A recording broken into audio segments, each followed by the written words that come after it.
এই জামানার কথাই নবীজি বলছেন সাল্লাল্লাহু আলাইহি ওয়াসাল্লাম, তোমাদের সামনে এমন একটা যুগ আসছে, নবীজি বলছেন জামানা সাবরিন, কঠিন জামানা, যে জামানায় ঈমান নিয়ে চলাটা হবে হাতের মধ্যে আগুন নিয়ে চলার মতো। তো নবীজি বলছেন ওই সময়ে সাহাবী জিজ্ঞাসা করছেন, ইয়া রাসূলুল্লাহ, আমি ওই সময়ে কি করব? ওই সময় আমি কি করব, আমাকে কি পরামর্শ দিচ্ছেন? নবী সাল্লাল্লাহু আলাইহি ওয়াসাল্লাম বলছেন, হে আমর ইবনে আস, তুমি ওই সময়ে বাড়িতে অবস্থান করো, বাসায় থাকো, বিনা প্রয়োজনে বাড়ির বাইরে এসো না। ওই সময় তুমি নিজের পাপের জন্য আল্লাহর কাছে ক্রন্দন করতে থাকো, বিনা প্রয়োজনে বাড়ির থেকে বের হয়েও না। আর মানুষের সাথে এত বেশি মেলামেশা করো না, নিজে তোমার আমল, তোমার গুনাহ নিয়ে ব্যস্ত থাকো, তোমার পাপের জন্য আল্লাহর কাছে কান্নাকাটি করো, ইনশাল্লাহ তুমি নাজাত পেয়ে যাবে। এটা একটা অপশন, মানে ফিতনাময় পরিবেশে আপনি কিভাবে বাঁচবেন, এটা একটা অপশন। আরেকটা হাদিসে কি নবী সাল্লাল্লাহু আলাইহি ওয়াসাল্লাম বলছেন যে যখন এমন ফিতনাময় পরিবেশ আসবে, তখন যদি তোমরা এই আমর বিল মারুফ নাহি আনিল মুনকার, সৎ কাজের আদেশ, অসৎ কাজের নিষেধ, আমার সুন্নতের উপর অটল থাকতে পারো, তাহলে তোমরা 50 জন শহীদের নেকি পাবে। সাহাবায়ে কেরাম বলছেন, ইয়া রাসূলুল্লাহ, আমিনহুম আও মিন্না, তাদের মধ্যে 50 জন নাকি আমাদের মধ্যে 50 জন শহীদ? নবী করিম সাল্লাল্লাহু আলাইহি ওয়াসাল্লাম বলছেন, বাল মিনকুম, বরং তোমাদের মধ্যে 50 জন শহীদ। এটা অপশন নাম্বার 2।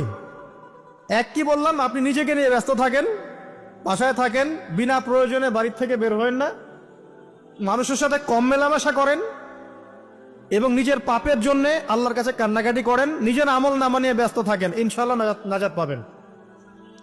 2 নাম্বার, যদি আপনার কাছে আরো বেশি যোগ্যতা থাকে এবং আপনি আরো বেশি সাহসী হন এবং আপনি উম্মার, দেশের জনগণের কল্যাণ কামনা করেন, তাহলে অন্যদেরকেও এই ফিতনাময় পরিবেশে টিকে থাকার ফর্মুলা বলে দেন। এখানে সবর করেন, আমর বিল মারুফ নাহি আনিল মুনকারের কাজ করেন, আল্লাহ পাক আপনাকে ইনশাআল্লাহ 50 জন শহীদ সাহাবীর নেকি দিবেন সব। আরো অপশন আছে। কি অপশন? ওই যে আসহাবুল কাহফ কি করেছিল, একটা ফিতনাময় পরিবেশ থেকে নিজেরা আস্তে করে সরে গিয়েছে।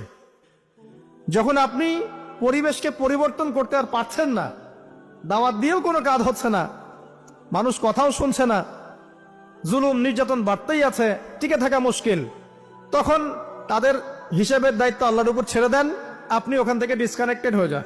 হয়তো আপনার কাছে মনে হচ্ছে না এখন ওই যুগ আসে নাই, কিন্তু আমি আপনাকে বলে দেই যে কোরআন এবং সুন্নাহর চোখ দিয়ে যদি আপনি দেখতে শেখেন এবং বর্তমান বিশ্বের প্রেক্ষাপটটা অ্যানালাইসিস করার যোগ্যতা আপনি অর্জন করেন কোরআন সুন্নাহর চোখ দিয়ে, আপনি বুঝতে পারবেন সেই সময় অনেক আগেই চলে এসেছিল।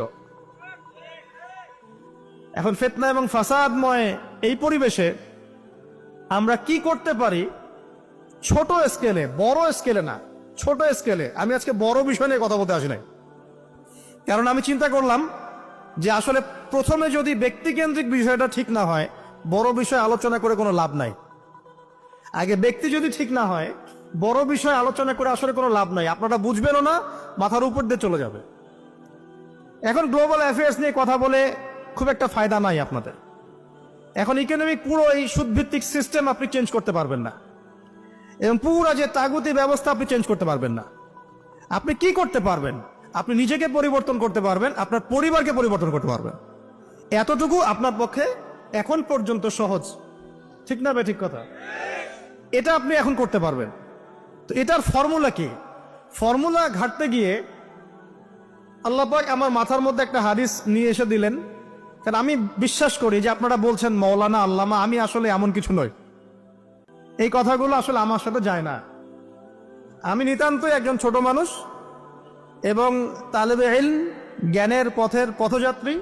আর আমি তালেবে ইলম হয়ে থাকতে চাই, আমি মুফতি নই, আমি মুহাদ্দিস, মুফাসসির বা এই যে শব্দগুলো আপনারা বলছেন, এমন কিছুই নয়।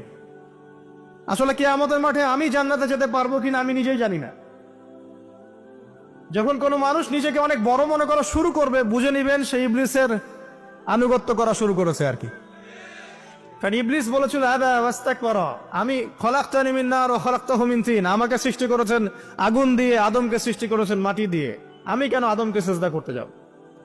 তো এটা ইবলিসের চরিত্র, আবা ওয়াস্তাকবার, সে উদ্ধত হয় এবং অহংকার প্রদর্শন করে। তো আমি মনে করি যে আমি কিছু বলি না, আল্লাহ রাব্বুল আলামিন আমাকে বলার তৌফিক দেন।